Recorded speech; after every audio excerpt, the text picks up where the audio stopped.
Talked about Russ Bliss earlier when we started the show. Russ Bliss, the host of the Red Zone fantasy football show 3 nights a week on NBC Radio 1060. He's also written a book on Amazon, How to Win at Fantasy Football. Russ joins us right now. Russ, thanks for taking time, buddy. Hey, it's always my pleasure, Craig. Guys, how y'all doing today? Very good. Good to have you, bud. Hey, listen, we've got the big game tonight, Russ. Obviously, the Arizona Cardinals hosting the Baltimore Ravens. Joe Flacco, Carson Palmer, you've got some big names.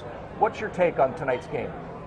Well, I think that the game really comes down to whether or not the Arizona Cardinals execute their offense and get back to scoring touchdowns when they get inside the red zone. They had that incredible red zone efficiency the first few weeks of the season, and then it really dropped off when they played the Rams, and then you saw the same issue last week against the Pittsburgh Steelers.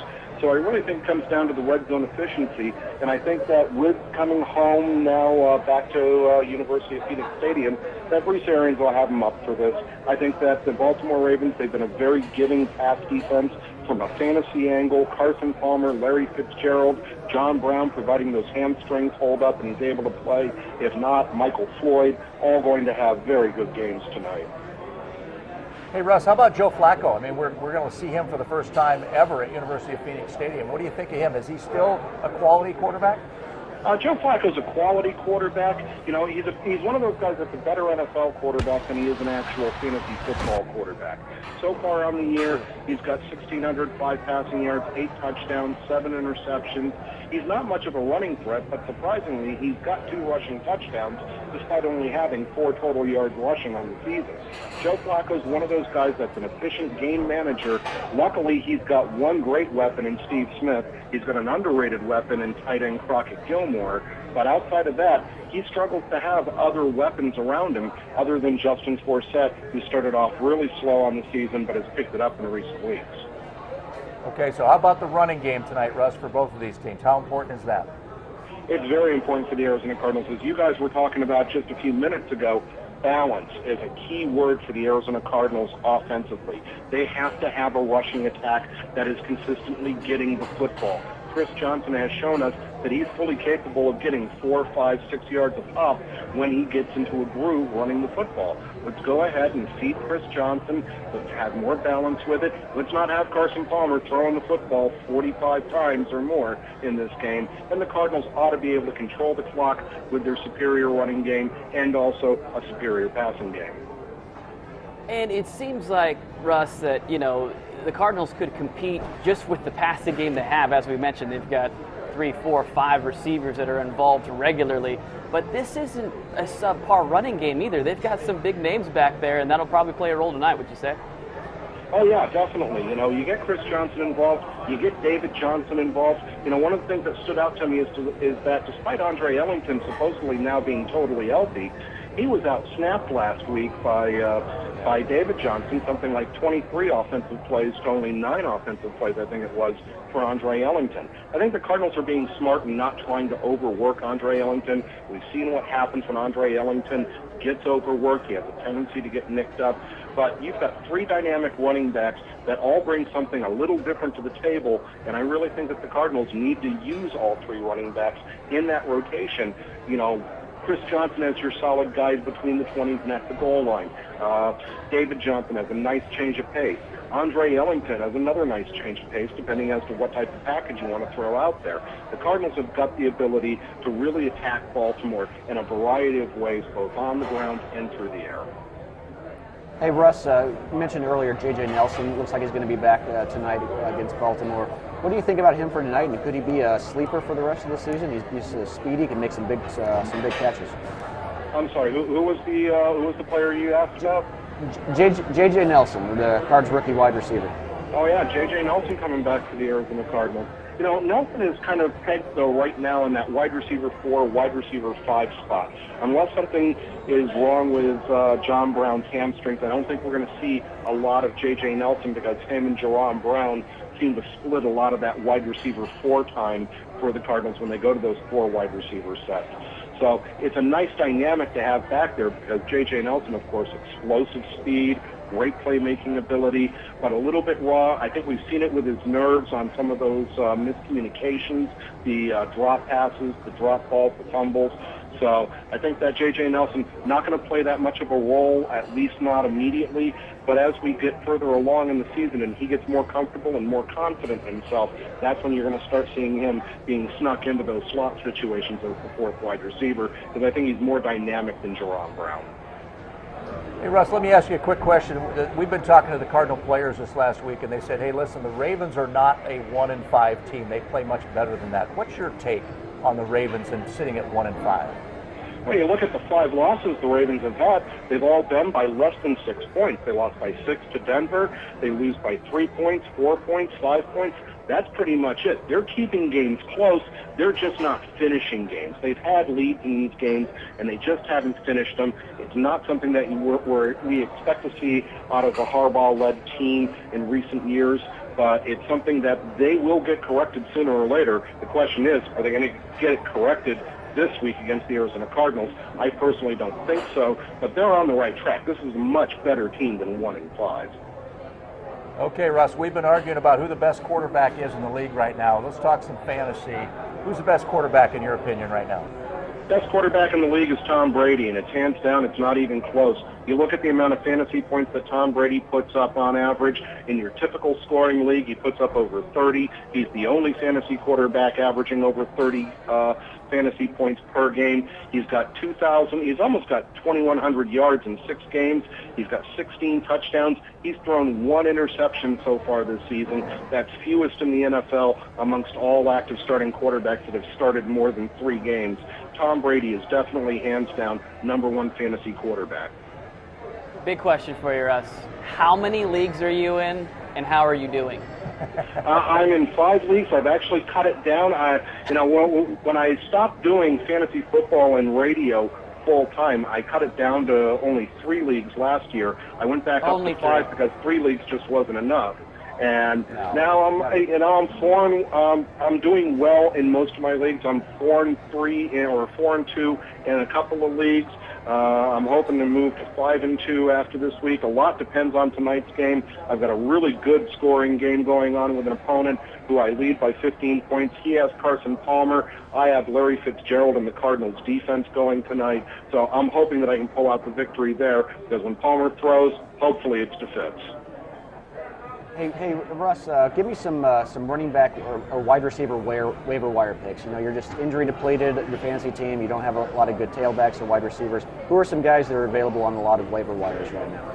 Well, I tell you what, we saw it yesterday in the Giants game. This kid, Orleans Darkwa, running back for the New York Giants. He played more snaps than Rashad Jennings, and he averaged almost 6 yards carry last night. Yesterday. That was really good. That was a surprise for a kid that was undrafted, was on the Miami practice squad in 2014, signed by the New York Giants. Came in, played a couple games for them late in the year when they had some injury issues. Orleans Darkwa looked really good yesterday for the New York Giants. He's a guy that I think is going to be a top free agent grab this week. Another guy, if he's still available in leagues, and he's available in about, I want to say, 40% of leagues, Darren McFadden, with the oblique injury to Joseph Randle there in Dallas. Darren McFadden ran for 160 yards yesterday. That's something we haven't seen out of Darren McFadden since his elite days with the Oakland Raiders, and something that is, I think, behind that great offensive line, something that you're going to be able to expect. If Randall misses time, you're going to see a lot more of Darren McFadden going forward. These are good players that you can pick up off waiver wires. Now, a guy that's coming back from injury that might have been dropped in some leagues, Devontae Adams for the Green Bay Packers. He's missed the last few games with injury. Well, he's supposed to be coming back in week number 8, and pretty soon Victor Cruz is going to be coming back as well for the New York Giants. It seems like as though he keeps taking a step backwards, but then, it looks like as though he's going to be back sometime in the next couple of weeks. I think that Victor Cruz, who a lot of people have given up on because they haven't seen him yet in 2015, he's a guy that you can pick up now and hopefully pay dividends later when you're in your fantasy playoffs. Now, are you typically in standard leagues or PPR, Russ? It varies. I'm good with both. I'm in a couple leagues where it's standard, no PPR, a couple leagues where it's 0.5 PPR, and a couple leagues where it's 1 point PPR. So it just varies. Now, this has nothing to do with me individually, but maybe some running backs in a PPR league that are getting some action out of the backfield, flying under the radar. Flying under the radar, PPR running backs. Well, you look at the running backs that catch a lot of passes. Danny Woodhead, for example, he's a guy that's no secret no matter what your scoring system. In your average scoring system, non-PPR, Danny Woodhead is still a top 10 scoring fantasy running back at the current time. Then you've got guys like Ryan Matthews who have actually stepped up and looked pretty good in their limited role. He seems to be taking over that pass-catching running back spot from Darren Sproles there in Philadelphia. Another good guy right there. Giovanni Bernard has also been one of those guys. He's scoring better than Jeremy Hill in most leagues. But, you've got guys like Dion Lewis, who at the beginning of the year, nobody was talking about Dion Lewis, but he seems to be the best running back for the New England Patriots. He fits that system really well as the pass-catching running back. And then a guy we saw yesterday, Shane Vereen for the New York Giants. Vereen doesn't get an awful lot of rushing attempts. He doesn't get a lot of playing time, but he's definitely their preferred passing down running back, and he's got some good moves as a regular running back. These are all guys that should not be on waiver wires in any fantasy football league. Hey, Russ, Peyton Manning has just been, from an NFL and a fantasy perspective, pretty awful so far. Do you think he's going to pick it up the second half of the season? I'm not hopeful for Peyton Manning. He's still throwing for a lot of yards. He's got 1,524 through 6 games, but 7 touchdowns, 10 interceptions. I mean, he's being outscored right now by guys like Tyrod Taylor, Jameis Winston, Colin Kaepernick, Sam Bradford, Marcus Mariota, in most fantasy leagues. Landry Jones. Peyton Manning is no longer a must-start fantasy quarterback. He's in a great situation, but let's be honest, sooner or later, Father Time catches up to everybody. It's kind of sad to watch it happening to a future Hall of Famer like Peyton Manning, who, in my opinion, best quarterback I've ever seen in the regular season, hands down, over my years, and that includes guys like Joe Montana and Roger Staubach. Hey, Russ, thank you so much for taking time. We appreciate it, as always. We'll look forward to talking to you again soon. You got it, guys. Best of luck in your fantasy league. Go Cardinals tonight.